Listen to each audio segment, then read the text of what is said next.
നമ്മുടെ കമ്മ്യൂണിക്കേഷന് നമ്മൾ സംസാരിക്കുന്ന വാക്കുകൾ പോലെ തന്നെ പ്രധാനപ്പെട്ടതാണ് നമ്മുടെ നോൺ വെർബൽ ക്യൂസ്. അതായത് നമ്മുടെ ടോൺ, നമ്മുടെ പിച്ച്, നമ്മുടെ ബോഡി ലാംഗ്വേജസ്, നമ്മുടെ ഫേഷ്യൽ എക്സ്പ്രഷൻസ്.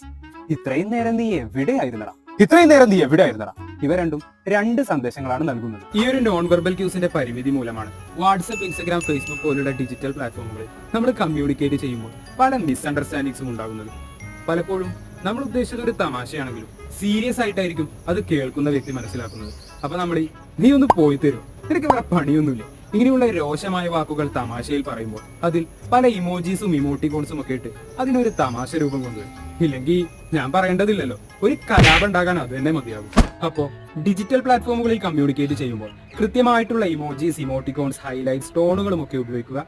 ഒരു സ്ട്രേഞ്ചറുമായിട്ട് സംസാരിക്കുമ്പോൾ നോൺ വെർബൽ ക്യൂസ് സാഹചര്യത്തിന് അനുയോജ്യമായ രീതിയിൽ ഉപയോഗിക്കാൻ വേണ്ടിയിട്ട് ശ്രമിക്കുക. അത് നിങ്ങളുടെ ടോണാണ്, നിങ്ങളുടെ സ്ഥായി ഭാവമാണ് എന്നൊക്കെ നിങ്ങളുടെ ഒരു സുഹൃത്തിന്